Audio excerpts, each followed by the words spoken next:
It's time for Mega Man and Bass, or as it's known in Japan, Rockman. And 40. I got a lot of comments from people expecting Mega Man 9 next, but this is kinda like Mega Man 8 and a half. I can't really blame anyone for forgetting about Mega Man and Bass, since it never got a release outside of Japan. Okay, it never got a good release outside of Japan. But luckily, there's a fan translation for the Super Famicom version. So today, you can just call me Super Family Guy. Before you start the game, you gotta choose Mega Man or Bass. And you really only get the full experience if you beat the game as both of them. That's what the freaking ampersand in the title's all about. Which might be an issue because this game is super difficult. Inafune himself said he wanted to make the game as hardcore as possible, which is immediately apparent in the intro stage. It's got all the worst gimmicks from Fireman stage, Blizzard Man stage, and Toad Man stage all in one, which is pretty difficult for Mega Man, but actually very easy for Bass. Rock plays exactly like he does in 8, with the clunky slide and everything, but Forte is able to dash, double jump, and even dash double jump. And aside from that, Bass can shoot grapes in any direction, making for a lot of cool kill angles on otherwise tricky enemies. So while we get through no problem as Fishman, Mega Man takes a couple attempts. Hey Bass! Mega Man, looks like you finally made it. And you finally are still not pronouncing my name right. It's good to see you too. What are you doing at the Robot Museum? I'm after someone who destroyed Wily's lab, which honestly I thought was pretty funny. But it also turns out he stole my CD collection. Oh, what? Your CDs? Yeah. CD's nuts. Okay, listen here, you bastard. My boys, you are in the presence of your king. Cease your petty squabbling. I'll give you something to squabble. Now give me back my CDs. Speaking of CDs, you sound familiar, but I can't put my finger on it. I don't need your CDs anymore. I've already stolen the most important data from this museum. Important data? Robot Museum? You couldn't mean... That's right. I finally gotten my hands on Gutsman's DNA. Now everyone will follow me as the thickest robot master. Yeah, well, if you're so thick, do the Guts Shaker. What? You know, the Guts Shaker. The Rump Shaker. Give us the Guts Shaker. I really don't. Hey, he's got an ass, all right. That's what I'm talking about. Turn around and shake that shit. Shake it. Come on, do it. I know you can do it. Shake your ass, dude. Enough. If you dare to question my thickness, I'll have your head. Hey, guys, am I too late to be a playable character, too? Good God. Holy shit. Let that be a warning, my boys. Now, I must be going.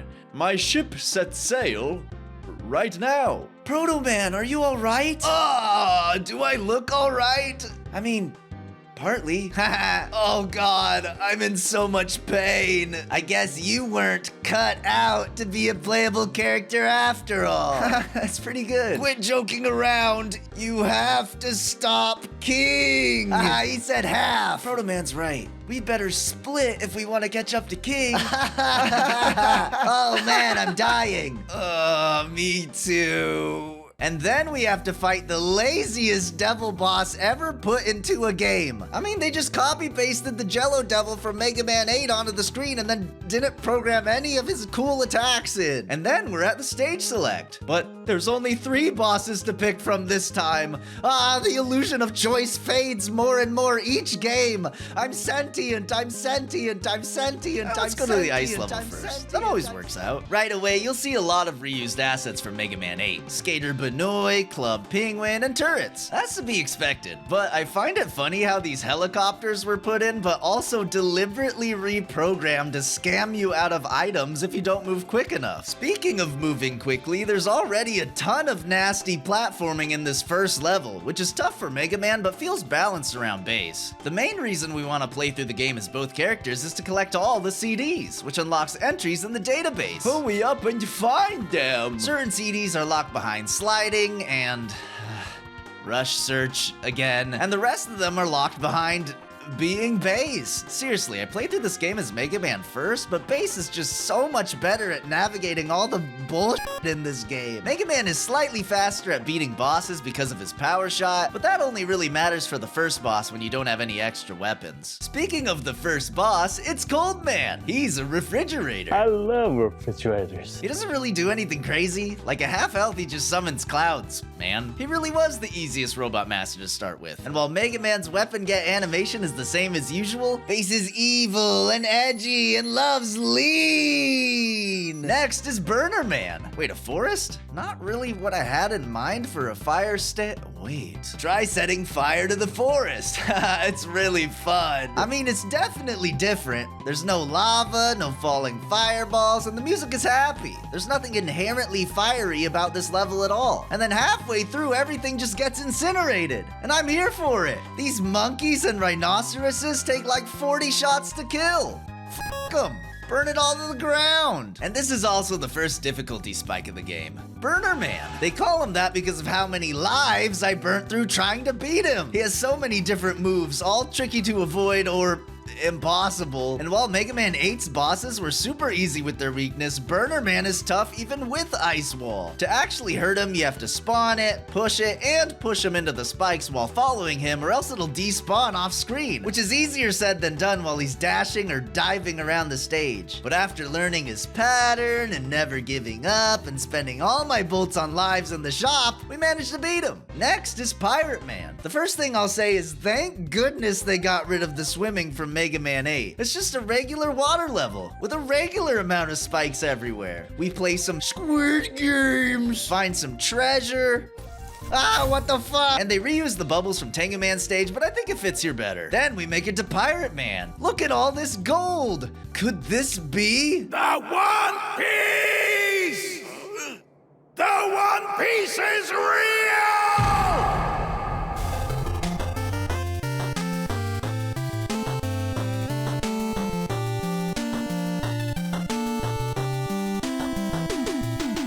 Pirate Man is great! You can shoot out remote control mines, protect himself with a bubble shield, and bounce all around the room. Also, for some reason, the water level slowly lowers during the fight, and then he has to manually refill it? Fucking hire a plumber. And weirdly enough, he's weak to the fire weapon, which looks different underwater and is able to pop his bubble. Before we continue to Ground Man, let's spend some bolts at the shop, which has a ton of upgrades that unlock as you progress through the game. We get Bass's dog, which is really good, and Mega Man's dog, which is really bad, and the transceiver, which lets us call roll. Roll. She gives us really useful tips for the level, like, that centipede robot is very tough. You have limited jump ability in the sand shower. Unless you're Bass. Mole-type enemies prune away the ground. I sure hope there isn't a CD buried there. Groundman himself is a huge bastard. Groundman's super strong when he goes underground. Okay, shut up. Yeah, he's weak to remote mine, but he spends half the fight underground, or in the ceiling, or just iframing it. It's a very cool fight, but I never would have been able to beat him Buster only. He just watches too much freaking anime. And now it's time for, wait a minute, Tengu Man's back? Are you worthy of my challenge? He's back with a brand new stage and brand new music. That's Tengu Man's third track in the series. Everything's set up to be nice and peaceful, but this level is an auto-scroller of death. Missed a balloon? Death. Stood too long on a balloon? Perish. Not playing his bass? Never stood a chance. And God, does it have a lot of enemies. Every screen is just pain flying at you from all directions. But it does have some fun exploration though, with some spike paths you gotta cross with Ice Wall and or fly around with Trouble Boost. And eventually we make it to Tangy Man. His attacks are similar to what he had in Mega Man 8, but a lot more bullshit. The trade-off is that Spread Drill annihilates him, making the fight pretty easy. Next we go to a new robot master, Magic Man. His stage takes place in the most magical place on Earth, Ohio. The locals are so friendly. Did this guy just steal all my money? Public transportation is amazing. And oh God, Freddy Fazbear's back. This level is hell. It might be the most infuriating level in the series so far. Not because it's hard,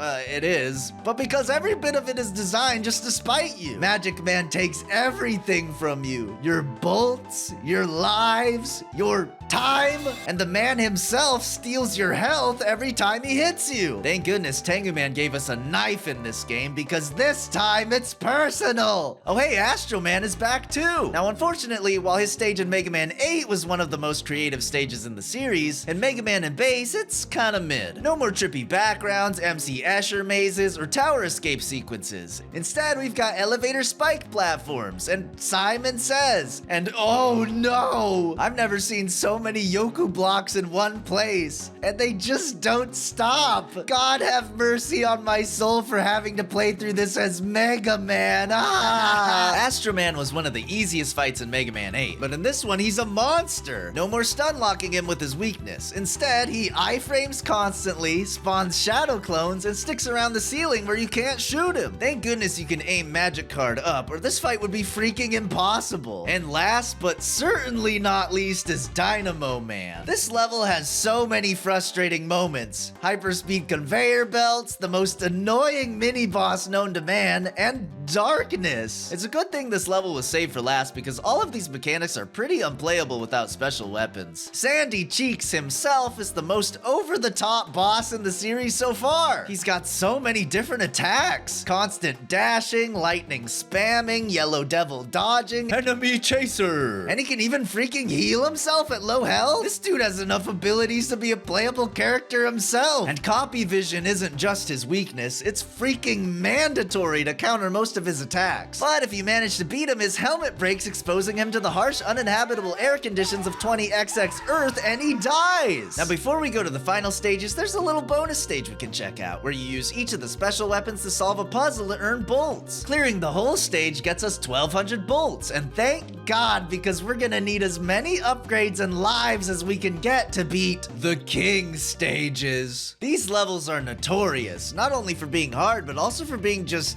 poorly designed. There's lots of weird stuff like this platforming segment that leads to nothing, a monkey that spawns midair like a bad Mega Man Maker level, and spikes hidden in junk pits that give you no time to react. Eventually we make it to the boss room, but this monkey turns off the lights, and then the lights turn back on immediately. So I don't really know why he even bothered, and we have to fight the monkey and the bagworm boss from Mega Man 8. It's kind of a chore because you have to constantly place copy vision to shoot while lifting the bagworm up with this pulley to hit its head, all while dodging the monkey throwing shit at you. But we beat him.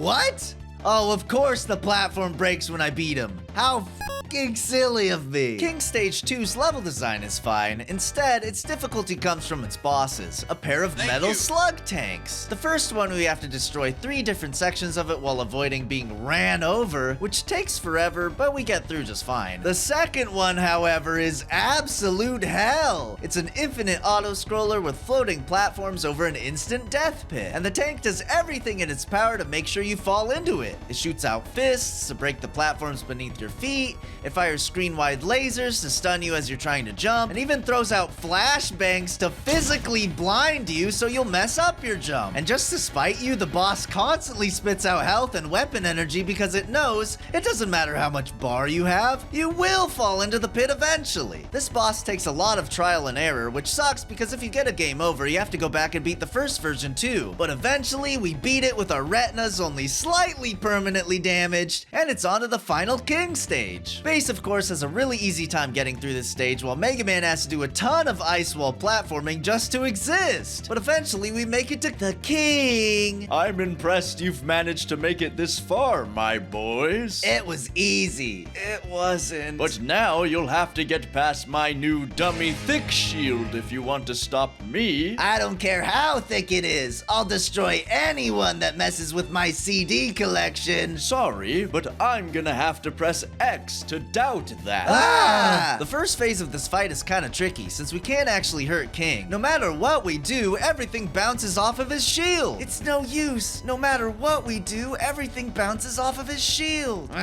Did someone say shield? Proto Man. Useless guy. If there's one thing I know about, it's shields. You again? Please. There's no way you can defeat me. Yeah, I hate to say it, Proto Man, but after what happened last time, wouldn't you just lose again? Nah, I'd win. Big Bang Strike! Oh, impossible. Proto Man! Wow, he died. Proto Man sacrifices himself to push King to phase 2, where he pulls his axe out. He has a couple of neat attacks like grape-flavored Gemini Laser, the classic dash across the screen move that so many bosses like to do in this game. But King is actually really easy with his weakness Thunderbolt, since it gives iframes. One full bar with the Energy Saver power-up, and he's dead. This can't be. It's over, King. Call off your robots and end this war. Oh, fine. But before I do, let me ask you something. What is it you're fighting for? Everlasting peace. For my fucking compact disc. But is that your choice? Or something programmed into you by humans? What is the true reason us robots must fight each other? Okay, let's not get all existential here. What? Dr. Wily? You're behind this? Aw, it's your first time being bait and switched by Wily. I've never been more shocked and surprised before. How come every robot I make lately is so angsty? Just do what I programmed you to do and be evil. Here, I'm gonna turn up your evil setting to maximum. Now that you're purple, you should have no problem killing them. One weird-looking screen transition later, and we have to fight King in his well-endowed mech form. It has a couple of very hard to avoid attacks, but in the end, it's just about hitting his teeny tiny head hitbox with enough power shots or wave burners before he kills us. Oh, I never wanted to be evil. I just wanted to be cool and likable and attractive, like Gutsman. You still can be. Quick, let's warp out of here before the castle explodes. I'm sorry, my boys. I'm trying to, but I'm dummy thick. And my ass cheeks are stuck in the seat of my tank. This is the end for me. No, King! Come on, we gotta go! No! Everlasting peace, huh? What all true warriors strive for. And now it's time for the final stage. There's only one Wily stage in this game, but God is it awful. Instead of making a tough final level and a boss rematch section and having them be separate, they just cram them together. So we have to electrocute a refrigerator and then go through Yoku Block Hell, play Yu-Gi-Oh! With Astro Man and then go through Spike Pit Hell, hang out with Dynamo Man, then go for a swim with Pirate Man. And hopefully we didn't use all of our Wave Burner energy on him because we need some to clear some mines in the next section. And then we fight Burner Man himself. Freddy Fazbear shows up and then Magic Man. We fight some worms and then fight the man from the ground who employs said worms. We try not to get gunked into a pit and then fight Tengu Man without getting blown into a pit. Ah, damn it! And just a reminder, if we get a game over at any time during that stage, we have to go all the way back to the beginning. But finally, we make it to Wily. Now, his first phase is pretty tough. There's a lot of attacks and we have to skillfully time our jumps and slides to avoid all of it. Unless we're playing as base. Because